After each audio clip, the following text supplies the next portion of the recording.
Good evening, everyone. Welcome to tonight's events. My name is Kevin Featherstone, and I'm the current director of the Hellenic Observatory here at the school. Tonight's public event is part of the program for the Hellenic Observatory, and we're very pleased to welcome our speaker this evening, Stefanos Kasselakis, the leader of the opposition and the leader of SYRIZA in Greece.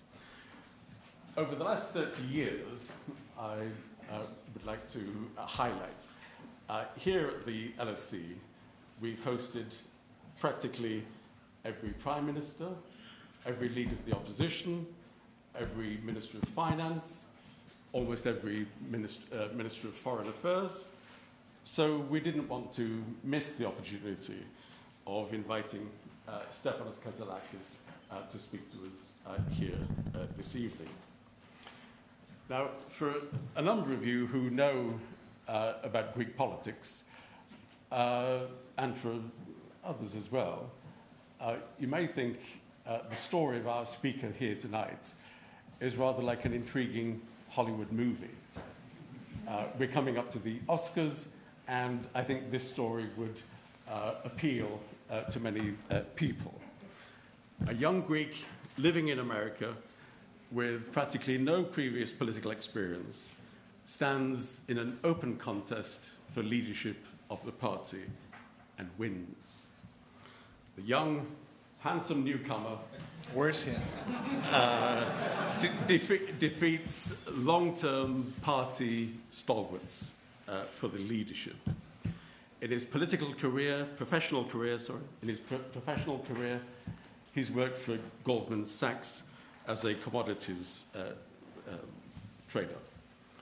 Yet he leads a political party which, in its past, has had neo-Marxist roots, at least in part.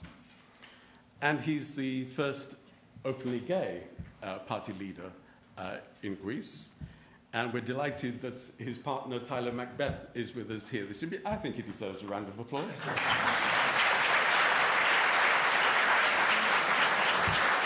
Kevin, it's his husband, because we worked very hard for that to be legal in Greece. Oh, okay. Oh, yes, indeed.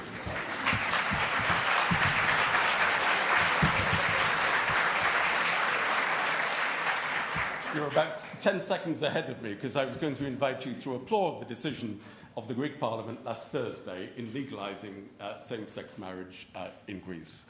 Applause, please.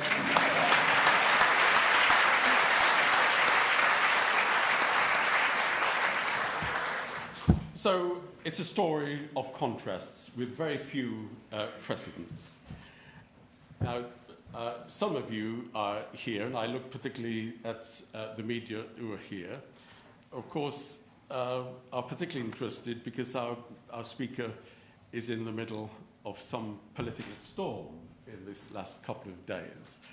And so we're delighted that he has maintained the commitment to come and speak to us here at the LSE. Many of you then, and certainly for a foreign audience, are very keen to learn more about him, about his political beliefs, political experience, political identity. But we're also going to be addressing, at least indirectly, a much bigger political question. How does a party of the centre-left or left, I'm not prejudging anything at the moment, how does a political party that has faced two rather major election defeats adapt, change its strategy in order to win power? It's a question which many left or centre-left politicians across Europe are asking in these times. The left is weaker today in France, in Sweden, in Italy, than many of us can remember. And of course, in the UK, the Labour Party has made its own shift from Jeremy Corbyn to Keir Starmer. So there's much interest for us to discuss things this evening, both in a personal fashion and in terms of strategy and how to get the left back into power. So let me mention that a number of people are watching tonight on live stream, and we hope to upload a recording. It's very important not to panic. We hope to upload a recording of tonight's event onto our website for the Hellenic Observatory at the LSE, and so I'm sure many people will be downloading that as well. So people are watching with the online live stream, but they're also watching on YouTube as well. Can I suggest that if you wish to comment using social media, X, previously known as Twitter, then please we suggest you use the hashtag LSE Greece. There's nothing too original about that. And as we heard before, can I ask you to put your mobile phones to silent so we don't have interruptions in that fashion. The format for this evening is that in a moment I'm going to be in conversation with Stefanos Kasselakis, and then later we'll allow plenty of time for you, the audience, to ask questions. If you are watching online, you can send us questions using the relevant icon on your screen, and I'm being given some iPad so that I can then relay those questions to our speaker. So, good job with the product placement for Apple. So, without further ado, can I please ask you to give a welcome to our speaker this evening, Stefanos Kasselakis.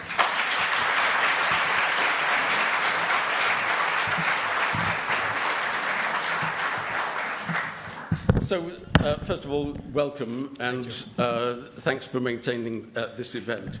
I think this probably belongs to me. This tablet, yes. This tablet. That's for later. So, yes, I'd like to ask questions perhaps in two parts, if I may, Stefanos. The first part, I'm going to be asking questions which help to identify you politically, who you are politically, because there's a lot of interest.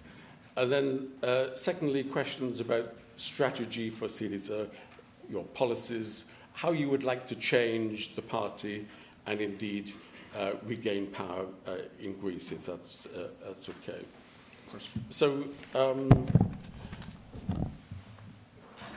you're the new leader of SYRIZA for just about 5 months.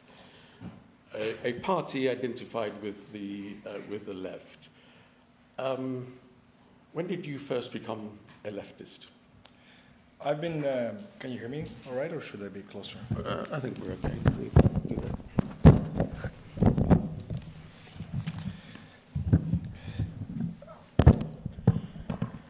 Hello from me as well, and wonderful to see such great attendance. Kevin, thank you for hosting me. You're very welcome. Here. I've been on the progressive side of the aisle for a very, very, very long time. A lot of you know that I volunteered for Senator Joe Biden in 2007, 2008, when he was running for his party's primary.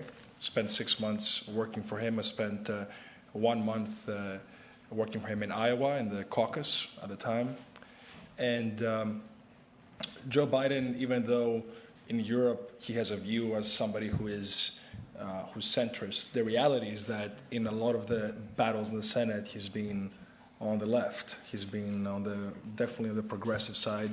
For example, he was the senator who brought forth the Violence Against Women Act that a lot of people don't know about. He also had a foreign policy that was strong on issues such as genocide, and being proactive about that the U.S. has an obligation to engage in thwarting acts of genocide. He was very vocal about Darfur while it was happening, forgotten story for a lot of us here, but that was taking place in 2007, 2008, 2009. So that type of politics, which is strongly progressive when it comes to all issues of human rights, of inclusion, of economic justice, social justice, I think is something that I espouse. I've always espoused. I have made no secret of my belief that we need to have open markets. And I understand it's a departure from some of the rhetoric that exists in the philosophy and the history of the left. But open markets does not mean unregulated markets. It does not mean lack of collective bargaining rights. Okay. Which, if anything, we need to have, and Greece has completely departed from that tradition, and we'll talk more about the numbers. Yeah. But another thing that expresses me correctly, I think, or accurately, is strong national defense. Right?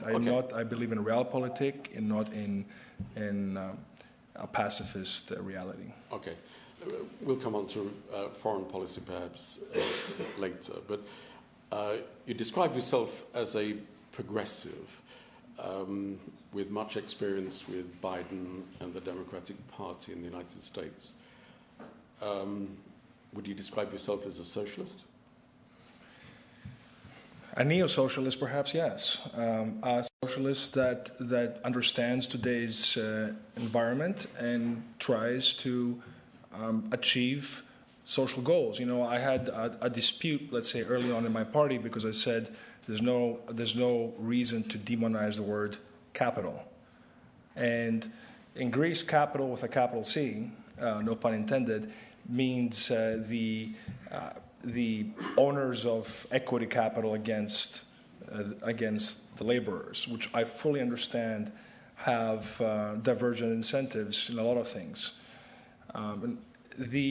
But then there's also capital with a lowercase c, which is simply, in my view, a mathematical equation for the cost of a good and how that gets distributed in society equitably. And from that standpoint, for me, the most sacred capital is the taxpayer capital and what we do with that. Okay, but if you're meeting progressive politicians across Europe, do you say, hello, I'm Stefanos Kasselakis, I'm a socialist?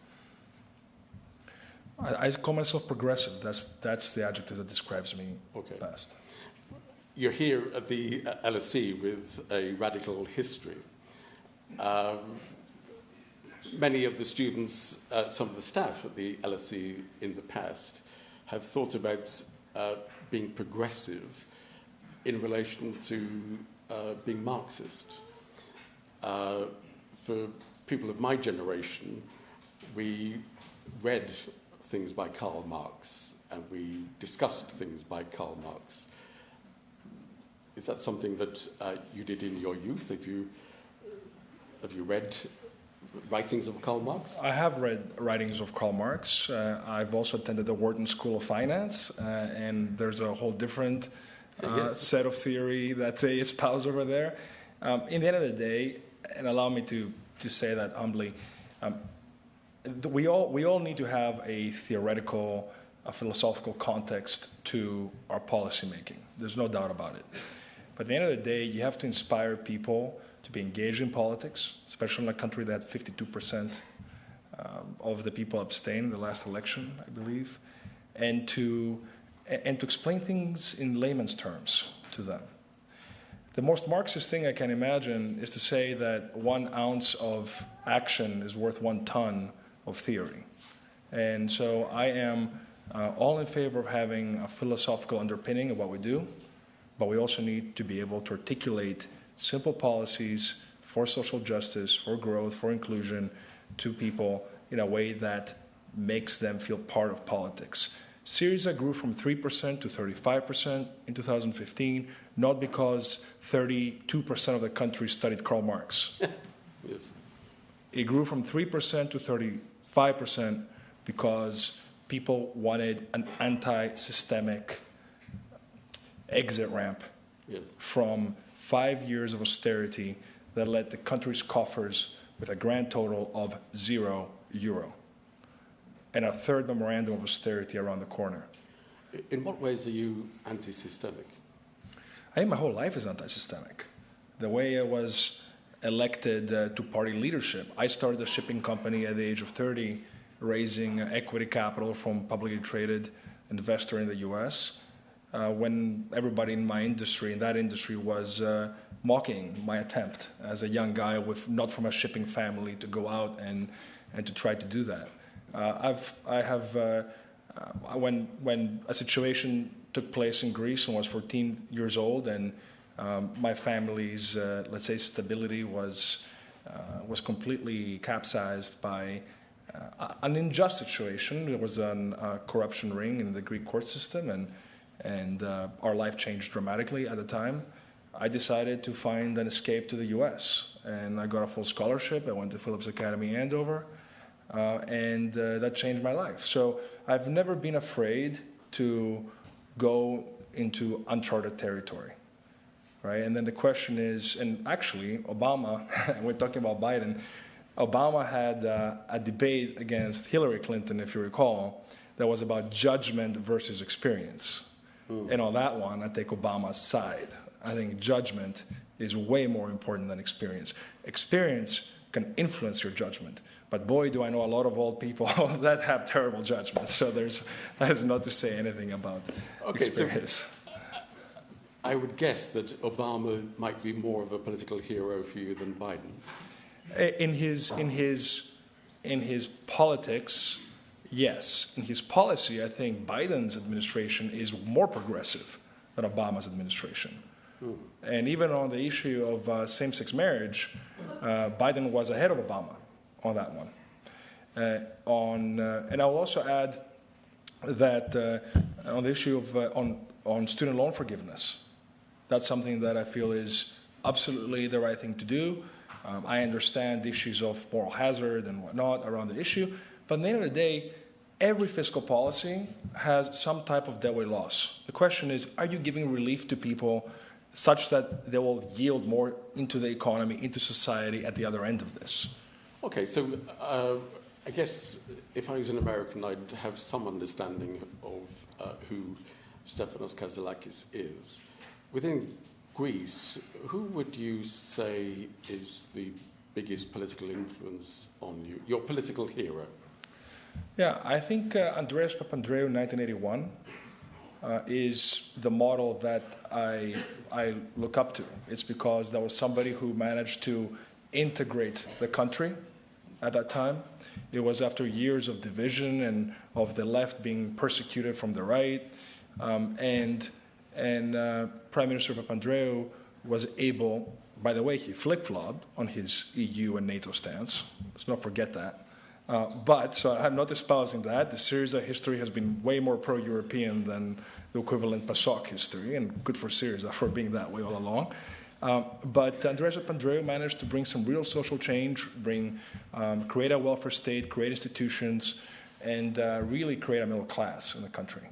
And so I think that model is the model that we need to implement now. We have 10 years of austerity with a governance under Alexis Tsipras that was one of the most capable governments in a very long time in Greece, that took a country from literally €0 in its coffers, took it to this massive cash cushion of €37 billion, and taking it out of the austerity measures, out of the troika, and also, and we need to give Alexis credit for that, creating the best debt relief negotiation outcome in probably the history of any type of country under duress. So.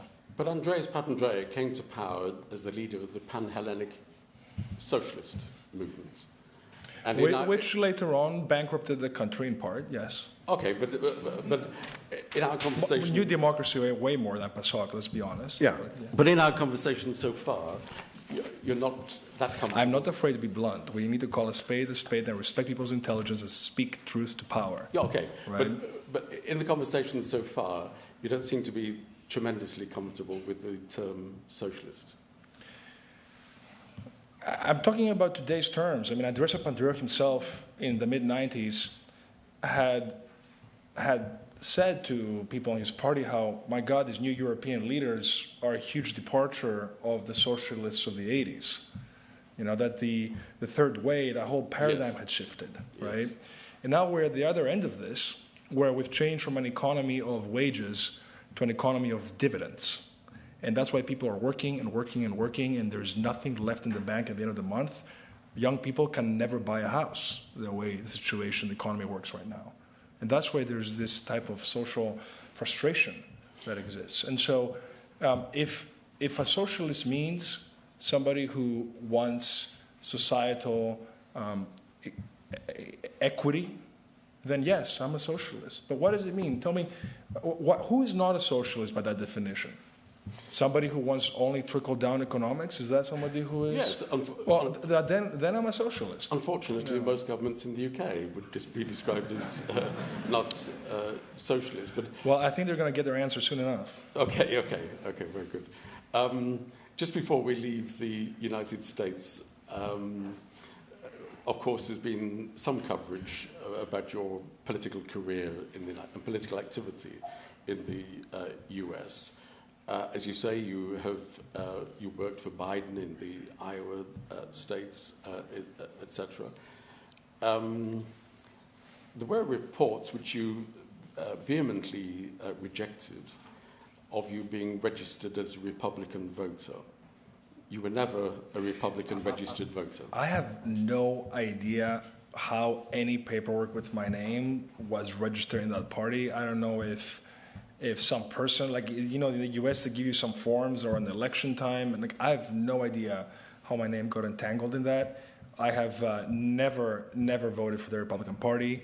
I completely despise, now I'm not going to be diplomatic, I completely despise Donald Trump's administration and his style.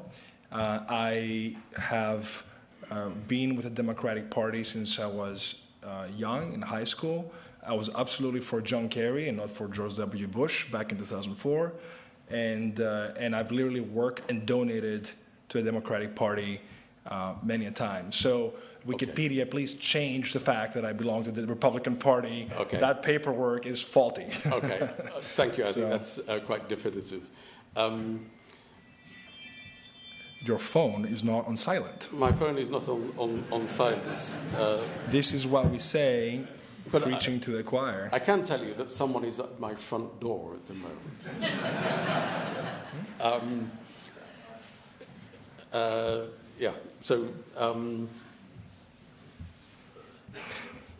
Not many Greek politicians have worked at Goldman Sachs.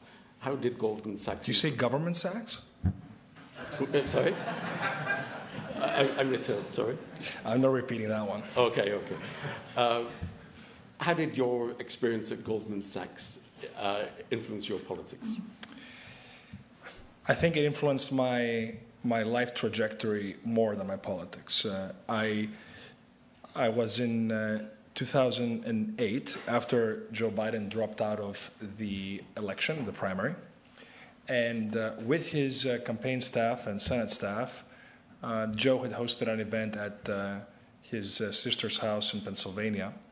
And this great crowd of young people was eager to see what would happen, whether Obama or Clinton would choose Biden to be Secretary of State after potentially beating McCain, and then to earn, a salary that you can't live on in an expensive city like Washington, D.C. And I thought to myself, gosh, this is way too many factors outside my control for my life to go down that path. This is 2008. I start my senior year in college, and the economy collapses. You got Lehman Brothers in September, and then you have the whole string of events. And actually, Obama, I think, gained massive points, both by choosing Joe Biden, as well as by the temperament that he showed during the financial crisis. He was very calm and collected during those motions. And then we had the new government, 2009, Obama-Biden. I had the option to go work in the White House.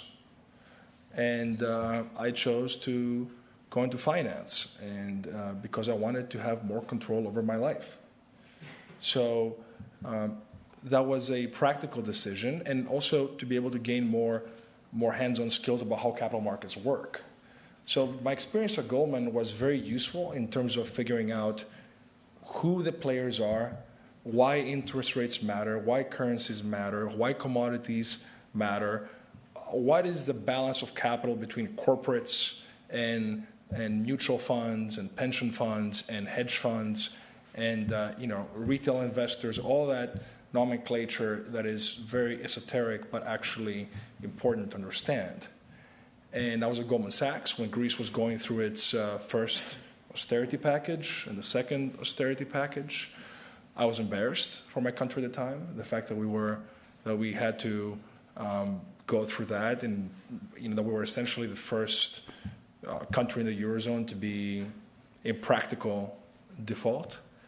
And I felt very strongly about the young Greeks that were leaving the country.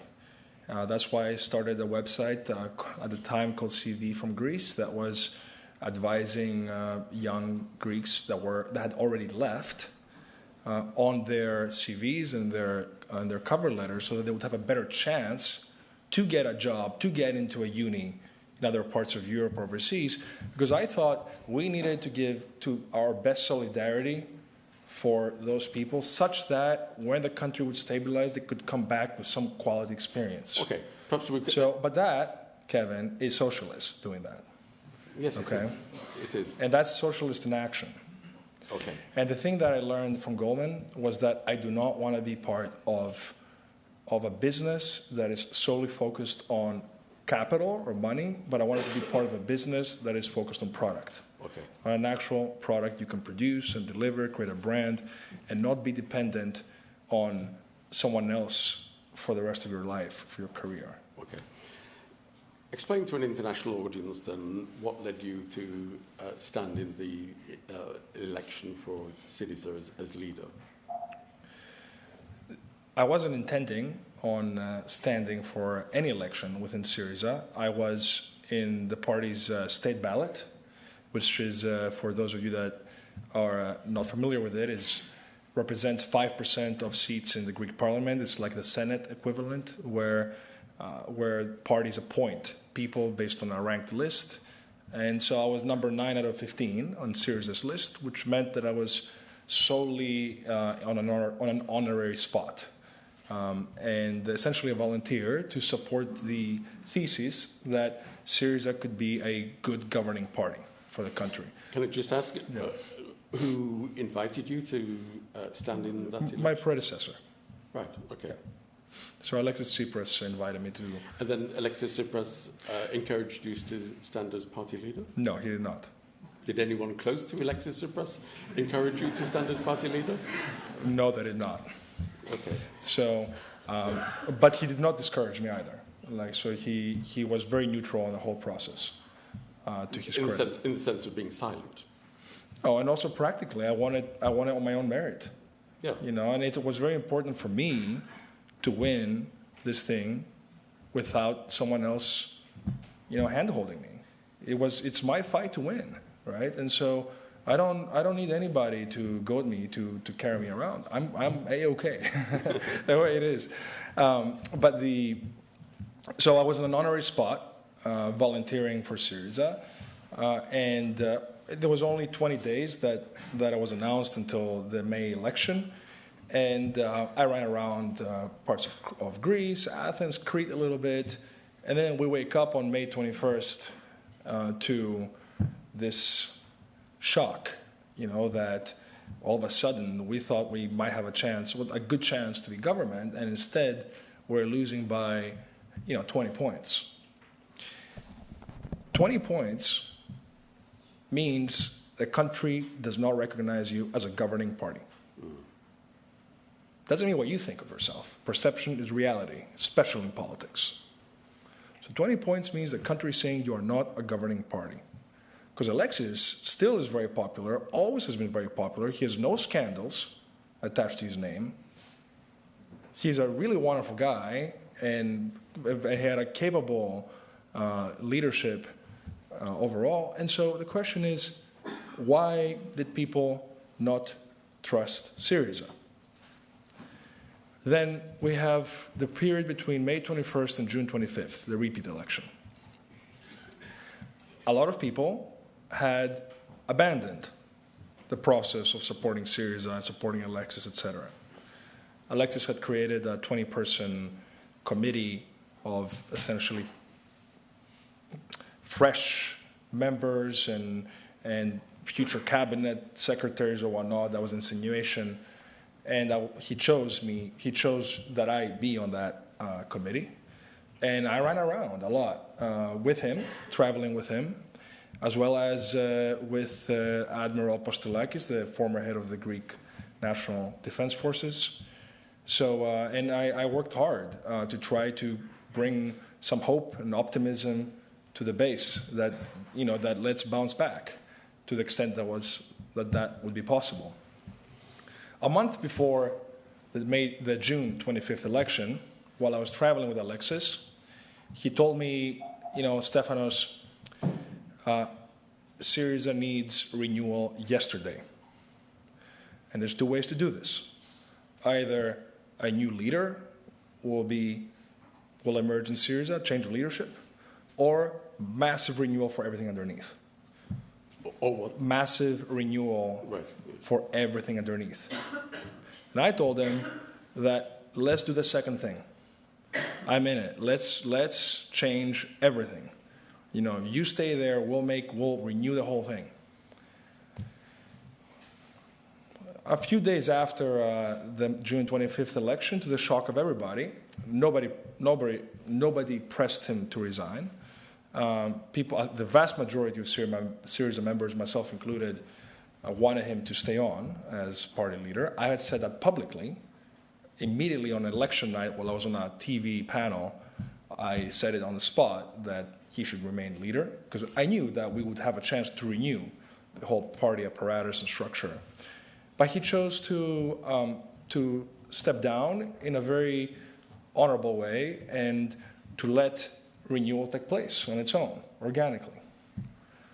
The party should have gone down a path of having a philosophical introspection about, do we want to be a governing left, a modern left, for progressive governance per the title?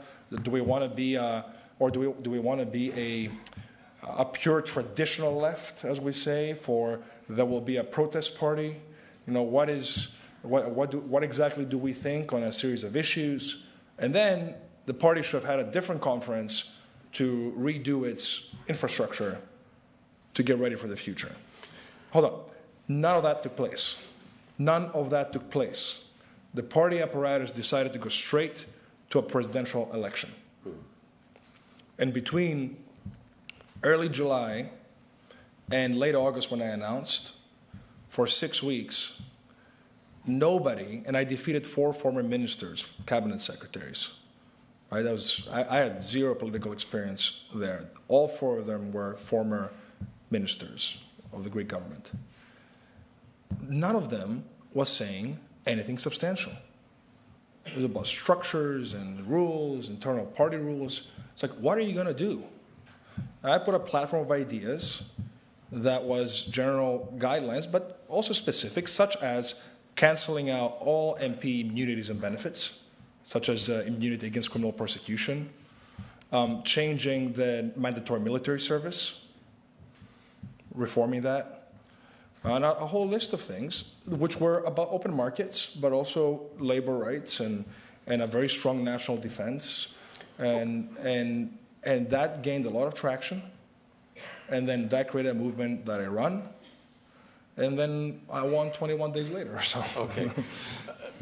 And one of the distinctive things in the leadership election was that you were using social media a lot. It was you... What else could I use? Okay, but you were talking directly to voters, to Syriza voters, etc. You made a lot of use of social media, and that was a bit different. And of course, this very weekend, you've been using social media, and you put out this tweet or message inviting people to Syriza members to respond to some pretty major existential questions. People in the party, some long-term members of the party, are shocked and are upset that you've circumvented, you've gone round, you've ignored party governance structures. It's dominating the news this week. Why didn't you seek party approval first? Who did you ask in the party before you invited party members to vote on these pretty major questions? First of all, maybe you should remind everybody I am the president of the party. Okay. And I was elected. And I was elected by 150,000 people who voted in the process. I have by far the most accurate and recent stamp of approval from the party base. I was elected with a clear message that I will give voice to all party members, to make this a party for the members. That was my message from the very beginning. Both the party media, we have two outlets in the party, a newspaper and a radio, as well as all established national media, was vehemently against me during my primary election. Zero support. All the party apparatus was against me, except some people. Yes, there were some people, but the apparatus was not. So the actual... Okay, so in order to get change in the party, you feel that there has to be a kind of alliance between you and your party supporters out in the country against much of the established governance structures of the party. I mean, that is... it's not about whether myself and the structures of the party are aligned or not aligned. It's, do the structures reflect what the members desire? And that's what I asked the members to opine on. And believe me, there's been thousands of responses in a very short amount of time, with a lot of very compelling content, a lot of very useful content. And in any case, a party that frankly thinks that we're going to be government and then loses with 2.3 times the score between New Democracy and Syriza, the first thing that you should be doing is listening to its members. How can a party be afraid to listen to its members and expect to govern in the future? You're listening to your members, the people that have literally pounded the pavement, knocked on doors, handed flyers out. Let's talk to them. And allow me to conclude the point. If Syriza's structures had worked properly, I should not be president today. There should have been a process, a bench. The fact that an outsider bypassed this whole thing, regardless of my, whatever personal traits that may be different from the other candidates, there should be like an established foundation there. This party was always a party that came into power in 2015 with a message to take the country out of the austerity measures, to renegotiate the national debt situation. It executed those goals. It brought civil unions for same-sex couples into law, for all couples into law. It created the agreement with North Macedonia. Okay. I take the point that you have a large base of the party last year in your support. And the party has grown since, significantly. Okay. Why the rush? This week, on Thursday, there's the party congress. Why didn't you wait to ask the party, to persuade them? It's a false dilemma, because the party congress is on political positions which are articulated. I mean, everybody knows my political positions, and they are fully reflected in what the committee has prepared and what we're going to have. My questions it's a questionnaire to have the members' opinions for a long-term discussion, and we should not be afraid to ask our members anything. It's the party congress, the party convention is a completely different process than asking the members on something that is not going to be adjudicated on in this conference. This is not a constitutional conference. Okay. Should you be afraid to make the results of the poll public? I asked our members' opinion. It said the president of Syriza asks for your opinion, for your view. Whether or not I make the results public is up to me. I have no intention of making them public. Why not? Because I'm asking for their opinion. My recommendation is going to be based on the views in our party conference this coming weekend. It's going to be based on the results of this questionnaire. It's going to be based on a dialogue with party members in person, as well as in further meetings, and in consultation with the party apparatus, the party structures. Okay. And none of this is contradictory. That is called doing the right process. It's called actually going through the hoops. Let's assume that the party poll supports the positions that you're asking, and I should explain the questions being asked. You're very eager to find out about this party poll. Absolutely. Well, there's one or two journalists who are interested as well. I sense a quid pro quo over here. Some of the questions are pretty basic. You're asking whether SYRIZA should define itself as centre-left or left. Mm-hmm. For SYRIZA as a party with its history, this is pretty existential. Should we change the name? Should we change the logo? Are SYRIZA party structures effective? Let's assume that this poll supports each of your preferred positions. Wouldn't you subsequently share that information with the Greek voters? That, look, the party supporters support me. The Secretariat, the Party Congress, you're out of line, you're out of step with SYRIZA supporters. So if you win, you will make it public. If you lose, you'll keep it private. No.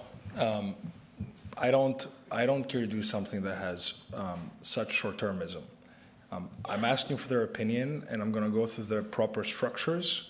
I intend to disclose the results of the poll in a private setting with the structure members at the right time. After consulting with them. You'll share it with the political secretary. With the political secretary, absolutely. You assume it won't leak.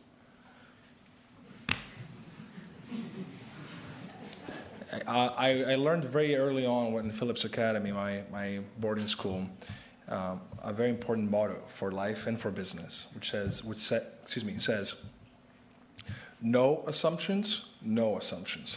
Okay. And I espouse the motto to the day. Look, okay. It's leak or no leak. The fact is, people know when something is authentic, right?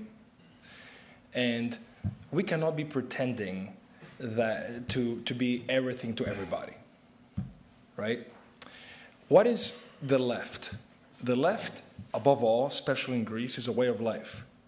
It means people who put solidarity above personal interest, the people who fought against the right, the people who were exiled, the people who care about social justice, reducing inequalities, the people who go out of their way to help somebody in need, to help people with no voice.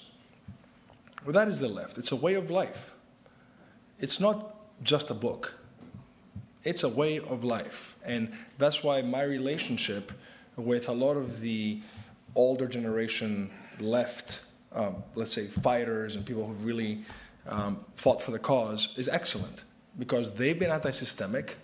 They've literally gotten beaten up from the system physically. And they see somebody who's radical like they have been in their lives in trying to change things up in the country. So the left is about your psyche, your mind, about a way of life. When we say, as per the declaration of the party, that we cover the whole spectrum from the radical left or the groundbreaking left to the progressive center, there's literally the word center and the word left there. Combine the two, what do you get? Center, left. Left, center. You name it whatever you want to name it. Okay. But there's no doubt that our policy program is center-left, de facto. Now, we are way more active in terms of having Keynesian economics, a government that wants to use its balance sheet to solve social issues. And I absolutely agree with that.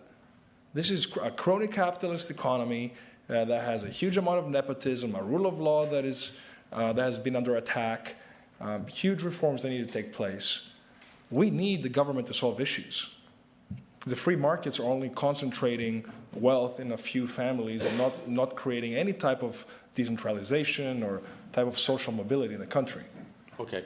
So from that standpoint, we are absolutely a progressive party in the center-left political spectrum. Okay, so that raises questions about your relationship with PASOK. One-third of PASOK voted against same-sex marriage or didn't vote for. You don't call that a center-left party, forgive me. That's just not... I was very direct in the very beginning. When it comes to human rights, there's no asterisks, no questions. This is who we are. We're an ideologically concise, compact, cohesive party. But then that question... Thank you. That question has come up very recently, but when you returned from the US, you made a decision to join SYRIZA, not PASOK, but your heart was in a center-left political formation. So why didn't you join PASOK? I mean, Alexis Tsipras himself espoused the progressive center, which represents me. You know, if the progressive center were not part of SYRIZA, I probably would not be part of the party, right? I mean, that was part of the issue, that there were different voices with different rhetoric standpoints that created confusion in the people. The people need to know this is a governing party that understands how open markets work, that will put forth collective bargaining rights, that will invest in public universities as opposed to allow a shadow economy to take place in no-quality private universities for the sake of creating an all-you-can-eat buffet kind of attitude about education, that will invest in public health care so that we can have actual quality health care, which has been completely demolished over the past 15 years. So during SYRIZA, in fact... thank you. I wish there were more of you like that. So there's... over the past... SYRIZA tried to keep the healthcare system... It gave healthcare access to 2.5 million people without healthcare insurance. Okay. So that's a huge left progressive accomplishment for SYRIZA's government, okay. Right? So what are the best chances for the centre-left coming to power? Wouldn't we look at the opinion polls and think, well, if the centre-left in Greece is going to come to power, it will involve PASOK and SYRIZA. What kind of arrangements, understanding with PASOK might you contemplate? If PASOK wants to open up its presidential election for me to run in it, I'll happily take place in it. Okay. But you can envisage a we need to have... No, we don't need a coalition government. We need a party that's anti-systemic, with no bank loans, able to govern the country, with all-stars, with a clean party structure, with people who will give their heart and soul for this country without having gone through the political party pipeline, people who are capable of bringing back Greeks from overseas, giving meritocracy at the head of the country. Okay, right, and that's what's missing in Greece. That's why so many Greeks here don't come back. Okay.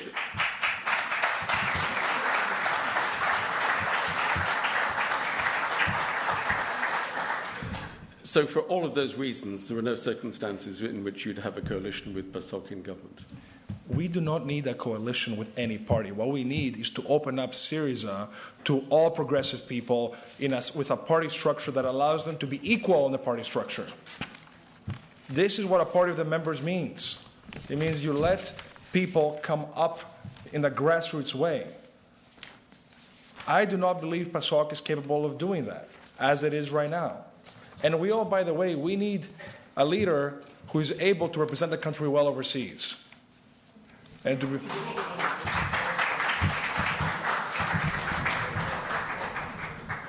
Okay, let's try to touch on one or two policy questions.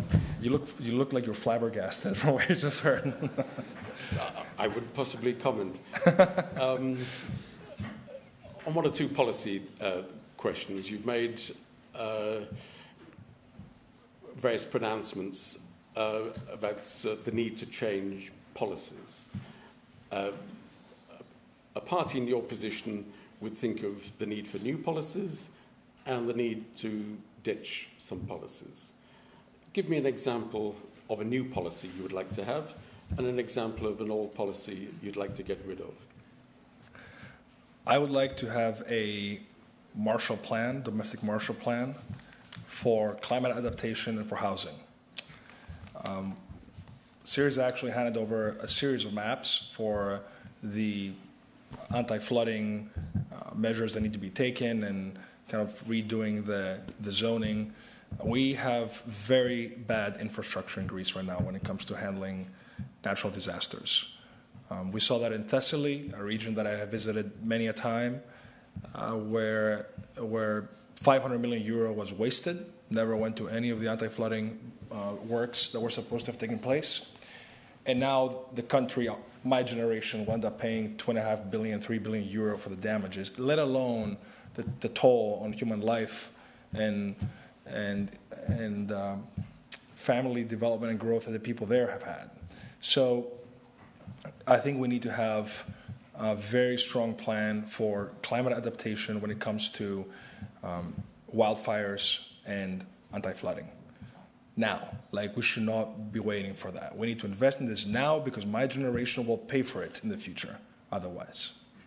And secondly, we need to have a housing investment plan that creates a housing stock outside of Athens. We need to decentralize the population. There's regions of Greece that are literally rotting away, that are seeing a huge outflow of the population. They're seeing industries disappear. I was in Western Macedonia a couple of weeks ago, Thessaly about a week ago. We need to create hubs where people can go there, and between housing incentives, the public universities, research hubs, and digital nomads, and tourism, not just beaches, but we need to have all year-round tourism, including in industries such as, by the way, vineyards. There's no five-star resort, give you an example, in vineyards in Greece. We could have our own Napa Valley. Now, we don't have that. And by the way, unlike Napa Valley, we have ancient theaters to complement that all over the country. Other countries, the US has natural gas, we have culture. And we're not creating a year-round economy around that. Okay.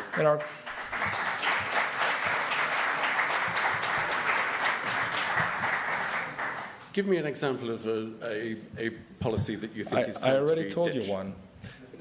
MP immunities need to go now. Now. We cannot have people killing people in trains and going with impunity. There's a politician, there was a politician in charge of the control systems that were never put in place for the Tempe train crime. Okay. And no politician will get punished for this. Okay. That is despicable. That is not a country that is a modern European country. Okay. So some members of your party have said that it's absolutely critical that in the European elections in June, that SYRIZA comes at least second. Do you agree? I think we will easily come second. I think we can shock the country. I need to execute my plan. My plan is for a grassroots movement of progressive people who want to govern the country and change who we have been, change the crony capitalism, change the lack of meritocracy, change a judicial system that has the worst time of bringing cases to fruition of verdicts in Europe, actually make this country a modern European country. And that's progress. That's being progressive. That's my goal. Look, I was not elected to be first in polls a month after my presidency. I will beat Kyriakos Mitsotakis. We will beat Kyriakos Mitsotakis because we will create a different alternative from them. We are on the right side of history in terms of our beliefs when it comes to human rights, social justice, the environment, the rule of law, and a strong national defense, and not participating in U.S. adventures overseas with our military equipment. Okay. We should have our military equipment stay in Greek hands on Greek territory. I strongly believe in that. Okay.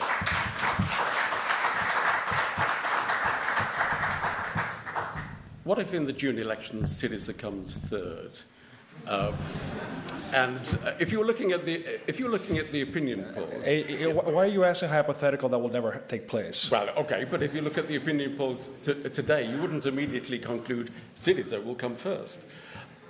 So let's think of the scenarios. When have opinion polls governed a country? Okay.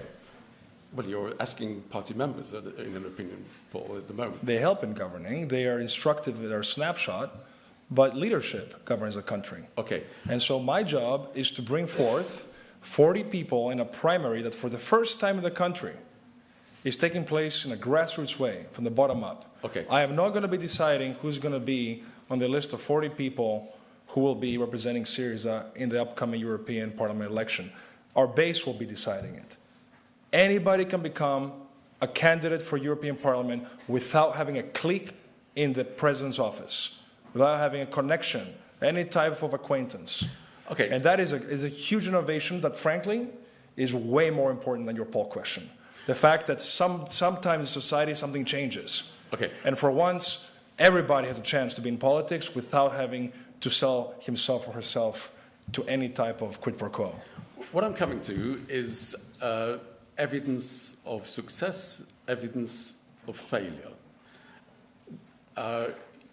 In the Greek media and in Syriza itself, you have tremendous criticism from some quarters. Tomorrow evening in Athens, there's a conference entitled After Kasselakis, Who? I don't think that's true.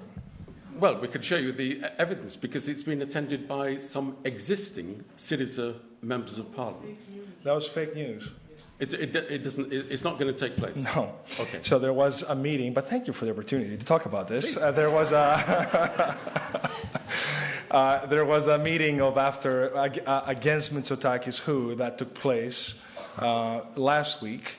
That, of course, when I see my name on the poster, I have to throw up, right? Okay. It still begs the question, though, that there are a number of people who are emphasising it's critically important for Syriza to continue to be the major party of the opposition.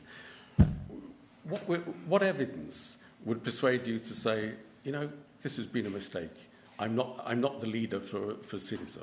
No, zero evidence. Look, the people I've met from the party base out in society are amazing people. They're disappointed from the system. I've told them many a time, I will never betray them. And that is true today, as ever before. I'm giving them the power. This is not a president-centric party. This is a member-centric party. And that is painful at times. But if we're to succeed, if we're not going to be surprised next time that we're 20 points behind when we thought we would win, I think it's time we open our eyes and ears to the environment around us. Okay. Final question from me. Alexis Tsipras is going to speak at your party congress this week. Are you anxious? No, not at all. Why would I be anxious? He's going to support your leadership. I want the leadership perfectly fair and square. He's the one that wanted to bring renewal to Syriza. I'm trying to do exactly that. And I've espoused his policies fully. So you would expect him to make a speech of support for your political strategy? Absolutely. Good. Okay, let's open it to questions from the audience. And let me explain that on the screen here, there may be questions coming from the online audience as well. Can we start with the gentleman here at the very end in the blue jumper? If you could just say who you are and then the question. Can you hear me? We can. Perfect. My name is Victor.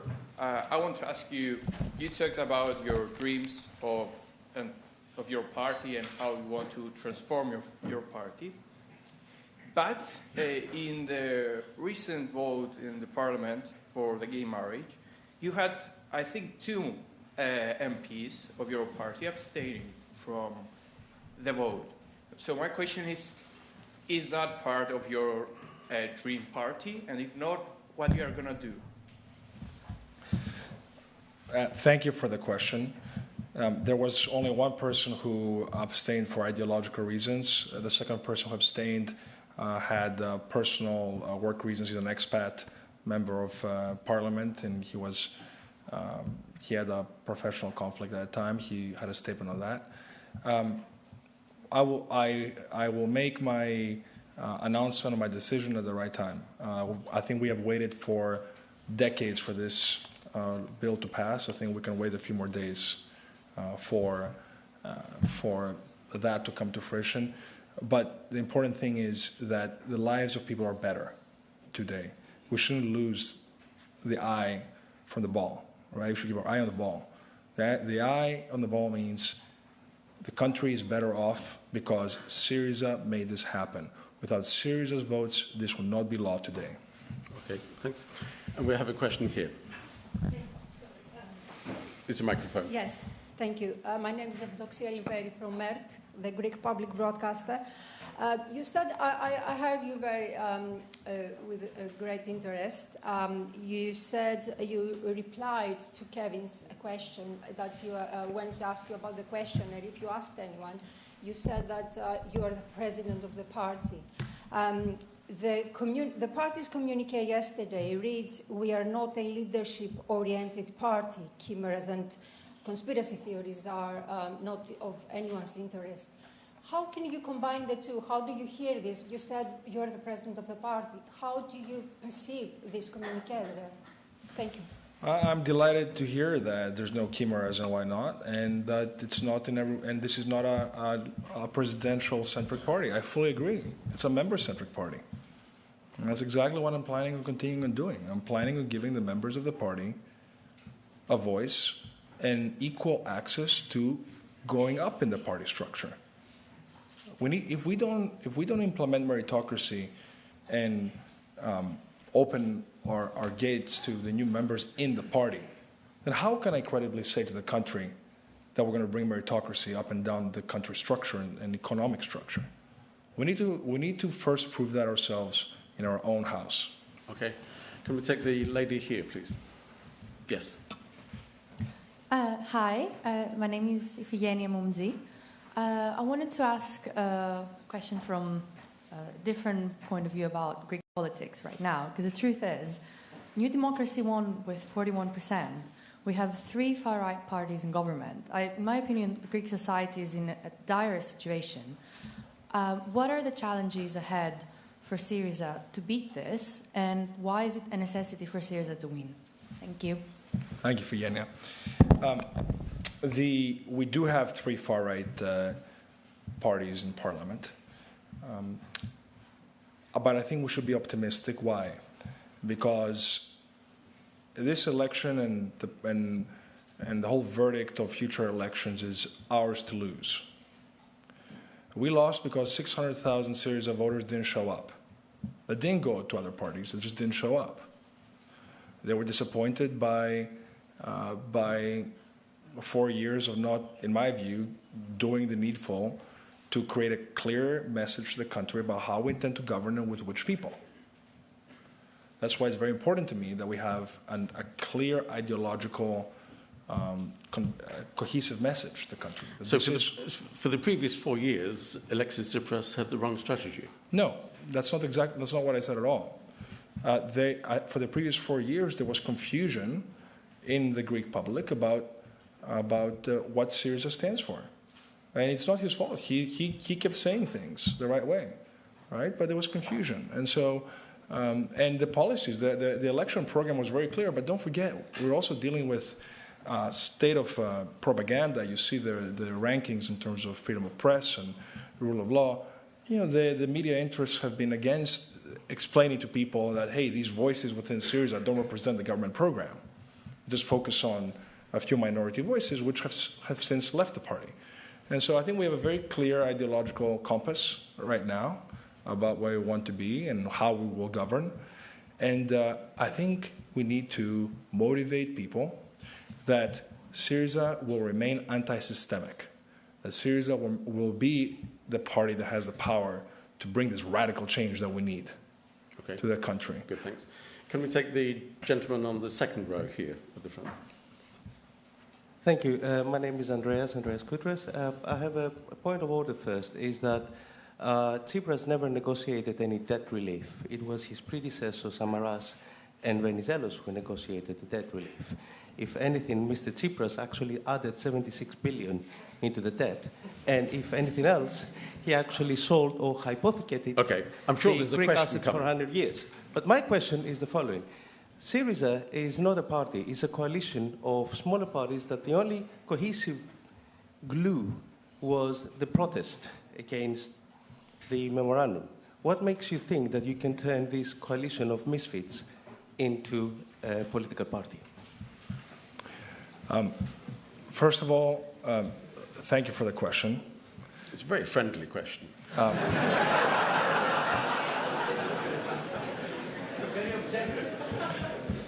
There's many a Greek news outlet you could work for. I disagree with both the premise and the characterizations. And I think that if there's one truth in what you said, I think it's that we need not to be a coalition, but we need to be a punch, a strong, radical punch for social justice and progress. Thank you for the question. Okay. And can we take the gentleman here at the front, please? Yes, Tony Barber from the Financial Times. You used the phrase in your introductory remarks a couple of times, crony capitalism. And this was the kind of phrase that was sometimes used to describe Greek business before the debt crisis erupted, and sometimes in connection with the idea that government and business and public administration were all sort of interlinked in rather opaque networks of cooperation. Do you think then that the experience of the debt crisis, the upheaval that society experienced through those years, in the end, not a great deal changed in the structures of the Greek economy and politics, public administration?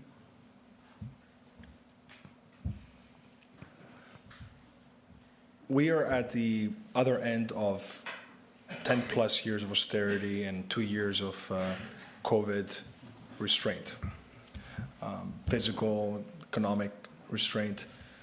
And I think that we are not yet done in the process of bringing forth the right reforms. I can give you a lot of evidence of why crony capitalism exists today. The biggest of it all is the fact that there's been minimal reform in the country's judicial system. It's the bane of every entrepreneur's existence. There's been minimal reform in the country's tax code. It changes every 3 months. It's convoluted in terms of different sources of income and whatnot. And there's this absurd thing, in my view, which is the advanced deposit or prepayment of the following year's income tax, which by itself is like a self-fulfilling prophecy for tax evasion. So I want to do away with this prepayment of income tax. I want to simplify the tax code so there's very clear there's only one source of income that's taxed at a progressive scale, and create a tax code that is stable for 10 years to bring investment in the country. Investment as part of GDP has been grossly lacking, the government estimates, literally half of what the government has been estimating, which again shows the fact that there's not enough trust from foreign investors outside of tourism and real estate to invest in the country. And so I think we have a long way to go on that. I am absolutely in favor of inclusive growth and open markets and bringing foreign investment in, but we also need to have the right collective bargaining rights, especially with AI around the corner, artificial intelligence. We have a situation where the purchasing power of the Greek population is number 24 out of 27 in the European Union. We've had this huge wave of internal devaluation since the financial crisis, since our issues. I think it's time that the government step in and actually reform its internal its internal government transparency and the judicial system and the tax code, and give the right incentives for people to, with a public healthcare system, for people to take private initiative. And because right now you're afraid that something bad's going to happen to you and you're going to be stuck for a very long time. How can you have small-scale entrepreneurship in a banking sector, by the way, that doesn't give credit to a lot of small entrepreneurs or startups? There's minimal credit from banks, while the Greek banks are some of the most profitable in the whole of the Eurozone. With some of the, partially because they charge a huge amount of fees for transactions. I think we need to have some bank regulation urgently when it comes to that one as well. Just building on that.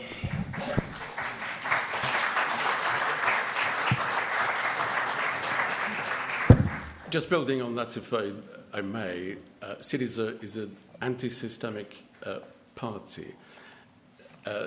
Leftists, when they look at the political economy of Greece, would indeed refer to crony capitalism, and they'd refer to the oligarchs. So the oligarchs in Greece should be nervous? I think the oligarchs in Greece should be nervous, yes. Very good. Okay. Can we go right to the very back? And I think gentlemen in the green shirts.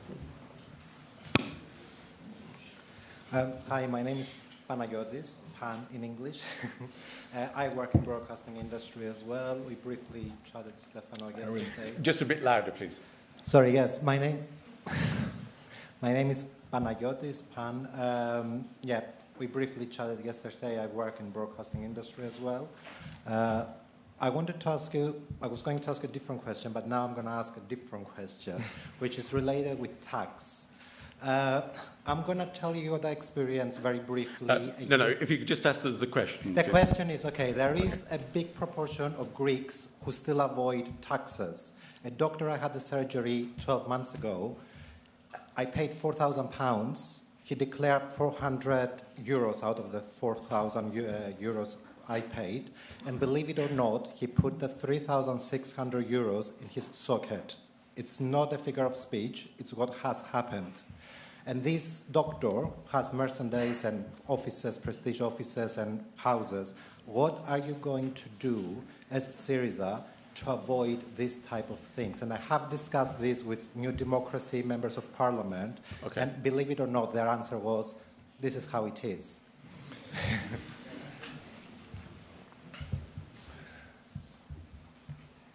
There's some practical issues involved in your question, and then there's the central, let's say, philosophical issue.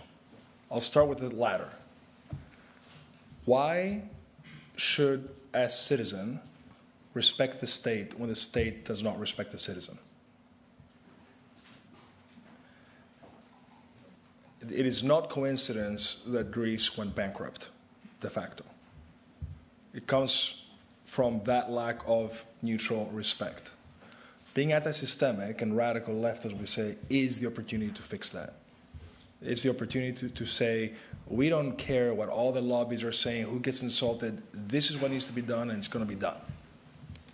And to be very clear about it. And I think that's a great opportunity that we have under my leadership going forward. We need to change that. We need to change the attitude that keeps a lot of Greeks outside the country, that how the heck are you going to come back if you're going to essentially stoop down to that level to play the system, as opposed to just living your life regularly, focusing on your family, on your success, and feeling that there's a path to have social mobility. Okay. So to the practical issues. There's a question here. Hold on a second, though. Oh, sorry. On the practical issues, a big part of this comes from changing the tax code, simplifying it, making it fair, making it transparent, easy, and giving incentives for people to keep receipts such that they can expense from their personal income taxes at the end of the year their medical expenses. If as a consumer you get a big deduction on your income tax because you pay 4,000 euro, then you're going to demand that receipt. There are solutions here to this. Clearly, though, it's a political decision not to implement them. Okay, gentleman here. Hi, my name is Isaac Aripidis. I'm a Greek correspondent. I'm a correspondent for Greek media. A very simple question. If in the coming European elections, the difference between SYRIZA and the winning party is more than 20 points, that would be a reason for you to resign? No.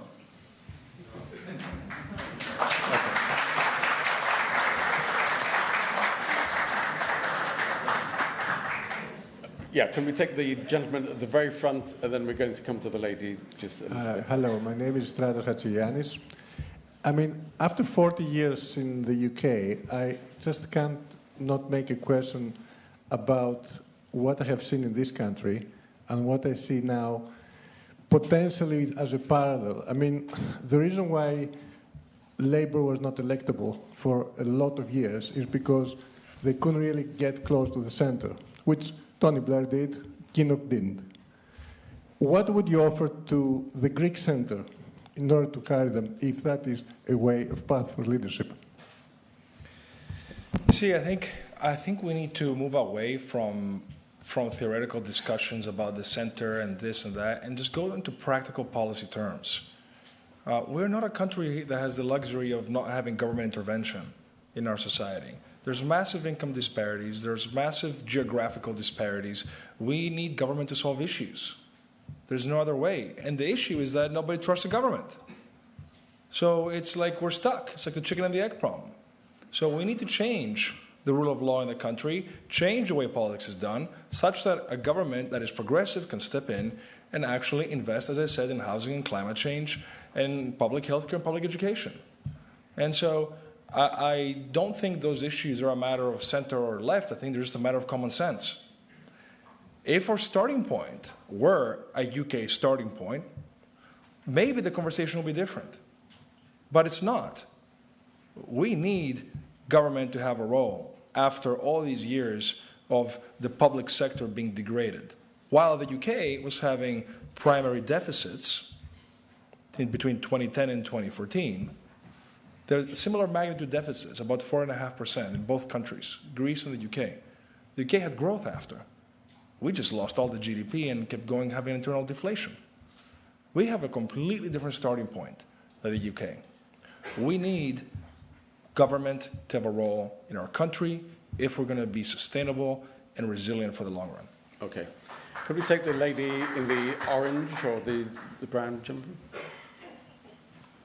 Thank you. Hi, Stefanos. Andreas Papadopoulos.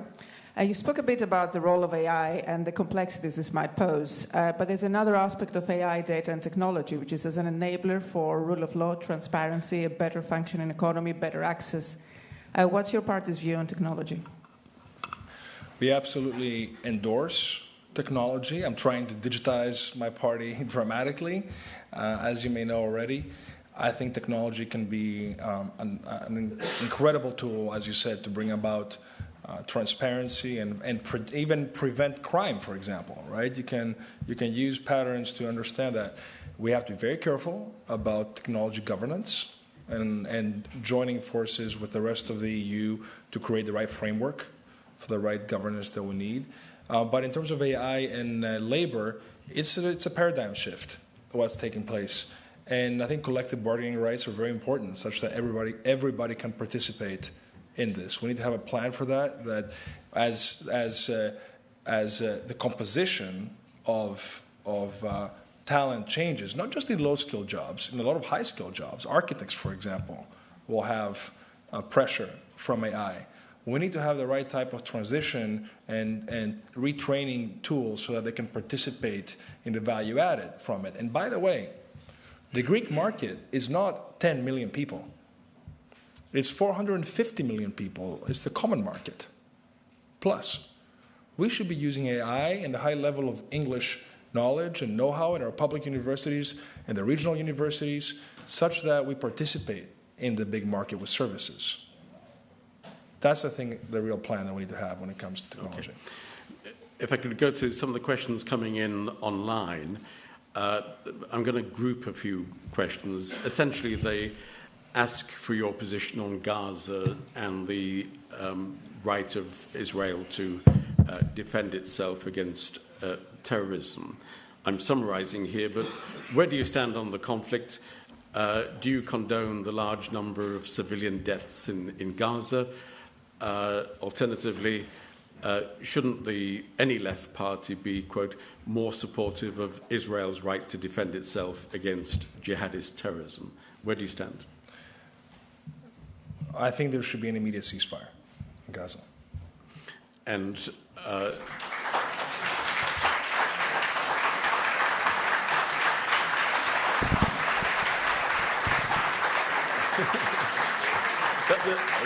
that should be. There is a difference. Sorry, just to clarify, that should be immediate and unconditional. It should be immediate. The hostages do not need the to hostages should Hamas should absolutely return the hostages to Israel. And that's a condition of the ceasefire?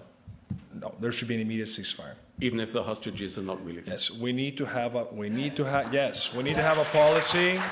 We need to have, you cannot be killing people for the sake of killing people. Like, what is the exit plan here? Right? What is the exit plan? There's many tools for counterterrorism that can take place, but we cannot be seeing hundreds and thousands of people die every week with no exit plan. That is not going to work. That is just not going to work. And you know what? The international community should take action. It should be more active in taking a role here. And if Iran has taken a big part in the Hamas October attack on Israel, Iran should be held accountable immediately. Okay. The gentleman, the very back, I'm sorry. Yes, chap with the beard, yep. Hi, my name is Michalis. So actually I was planning to ask the very question that was right before asked. And thank you very much for the response. I just want to point out that you are a major part of the international community that you just called to action. What is your plan towards the immediate and unconditional ceasefire that you just called for? I mean, specifically to anyone who is paying attention, it is becoming of growing importance among the young Greek left that the international relations of the country starts to reflect the morality of a large part of the voters' base. Are you willing to publicly and openly condemn the war crimes committed by the state of Israel right here, right now? What can we expect from you as the opposition leader when it comes to the ever-growing participation of the Greek state to the war crimes committed by the state of Israel? So let me say that there's things that I may think within myself, and there's things that I can say publicly. So from that standpoint, I think that to the extent war crimes are taking place in Palestine, and let me remind everybody here that it was the SYRIZA government that changed the term Palestinian Authority to Palestine in all Greek formal documents.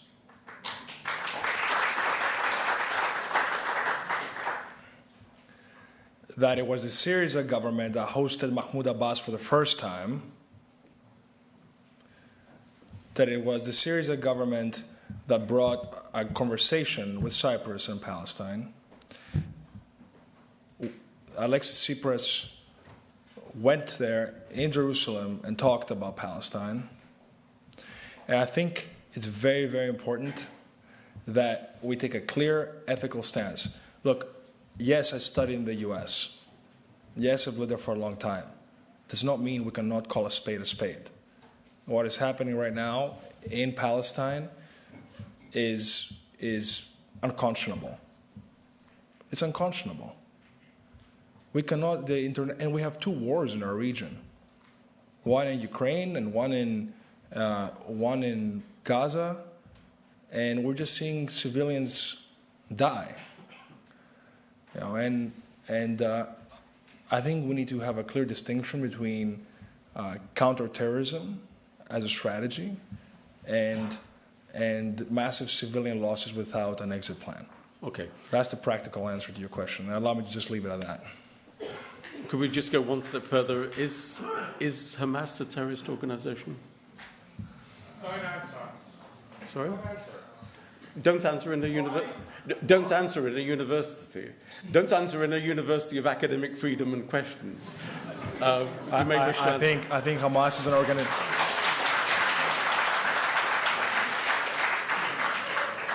I think the actions that Hamas has taken are terrorist actions. Okay, good. Let's. Right. I'm sorry. There's lots of questions. The gentleman just next to you here. Yes. Yeah, hi. My name is Nikias. I'm a farmer in southern Greece. If you take the starting point 1981... Where are you? I don't see you. Oh, there you are. Okay. Yeah, hi. Hi, Stefanos. Hi. I'm a farmer in southern Greece.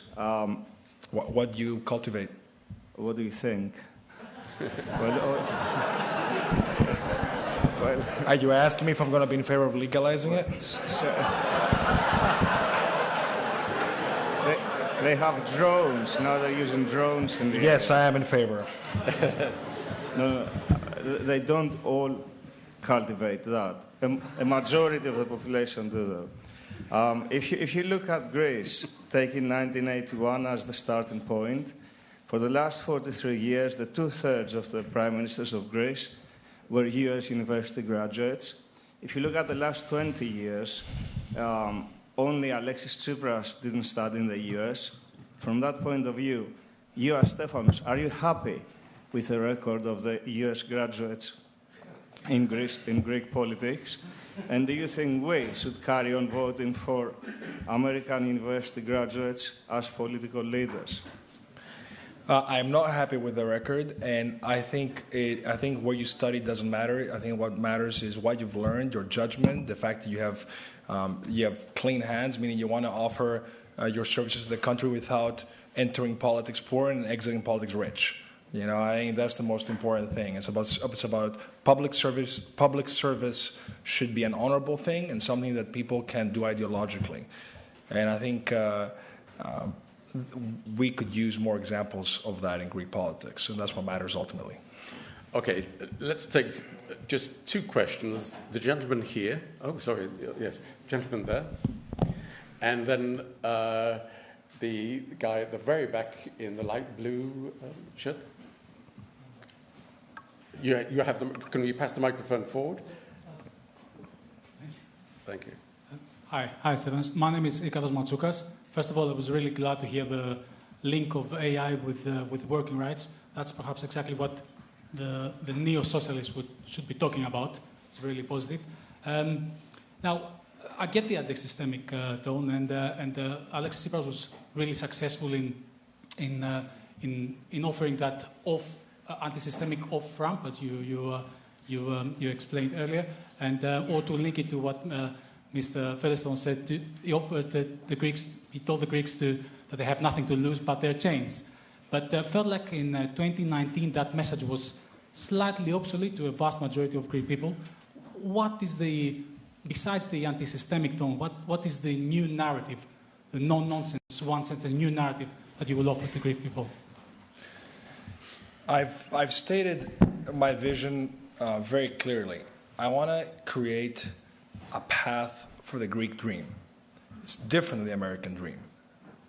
It's a dream that within our culture that we're very proud of, we can have a pathway for people to prosper in their country without needing to emigrate, without needing to engage in street-smart behavior that makes them feel unethical, without needing to have an acquaintance to get a job, without needing to move within the country to be able to survive.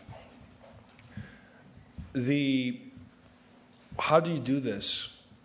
You do this with 4 pillars, in my view. The first one is with a strong foreign policy and national defense. The second is with a modern society.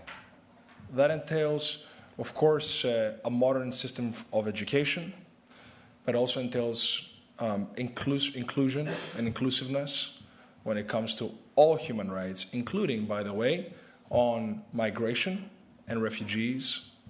The fact that we had 650 souls get killed in the Greek search and rescue zone last summer and there's no investigation internally in the country, in the Coast Guard for that, I think is a sad moment for our nation.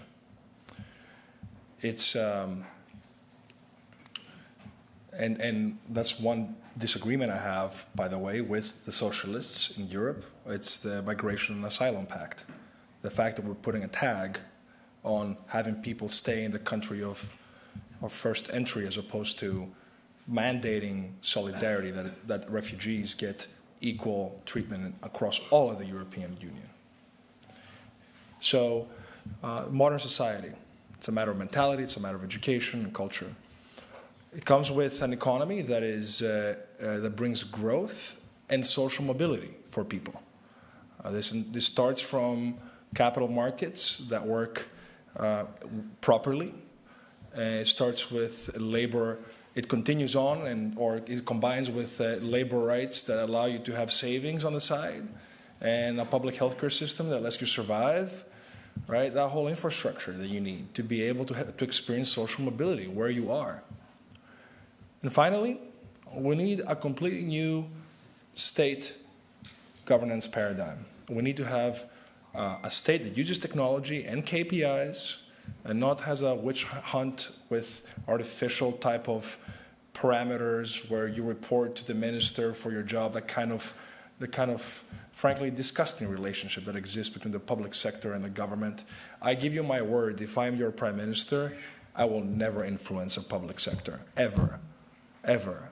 We need to change this paradigm. I enter hospitals and people are afraid to talk to me because they're afraid that if they see me talk to somebody, you don't believe me over there, but that's okay. I can see you.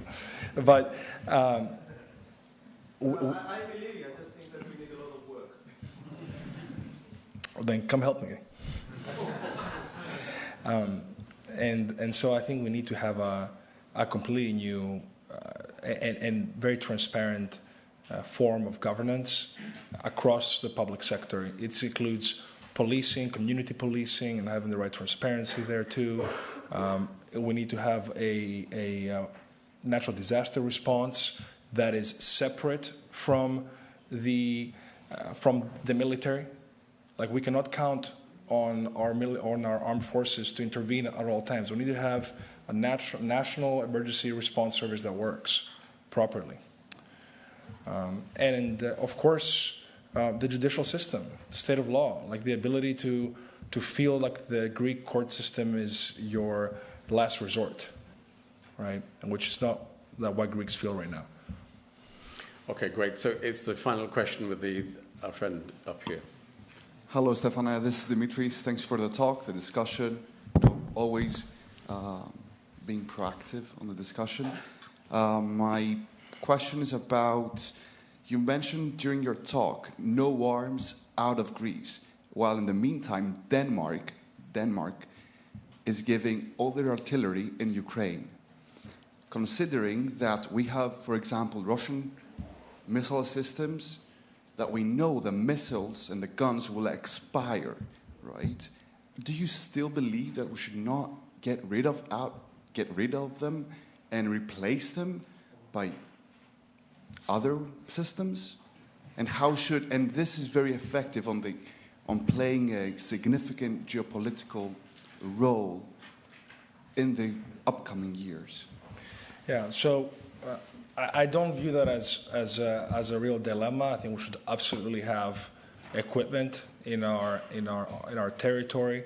We do have an issue with the equipment replacement, given the sanctions on Russia. That's an issue that has nothing to do with handing over equipment in general. It's a technical matter. I think the issue is we sent Humvees from the islands for transport up to Ukraine, and in general, I think our country should be focusing on its own defense, and I think that the example of sending the naval vessel outside before the EU engaged in operation, this Aspides operation in the region, sending it as part of a U.S. operation is not the paradigm that I want to follow.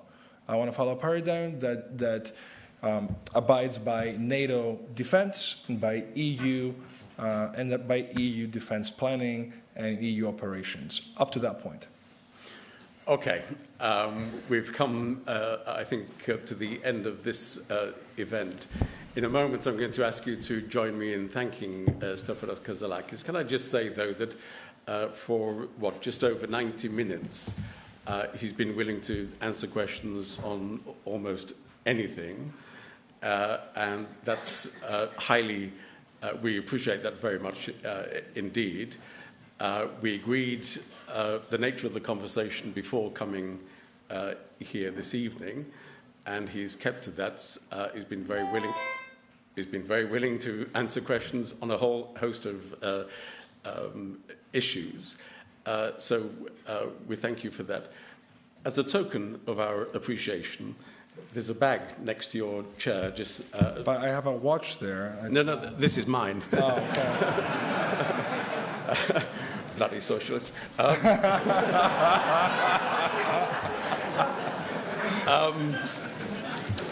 Could you just call socialist thieves? No. But there's also something in the bag as well. Okay, let's open this first. Okay. I note that it's in red, much appreciated.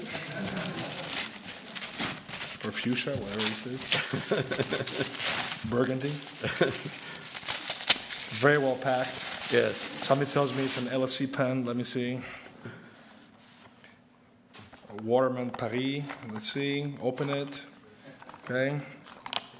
And it is an LSC pen. An LSC pen. There you go. Also in the bag, if you want to look in the bag as well. There's more. The hat. The hat. So, of course, given your American background, we thought this would be a perfect thing. So, as we finish, can I just mention that you're all invited to continue the conversation with a reception immediately outside the theatre up here for wine and drinks. When you enjoy the wine, please appreciate this is an LSE reception and don't necessarily judge the quality of the wine. Who's being a socialist now? Okay. If you could remain in your seats, we'll vacate, and then we'll join you outside the theatre. You should know from my socialist policy, I want all Greeks to be enjoying Chateau Margaux or whatever you want. Please, thank you.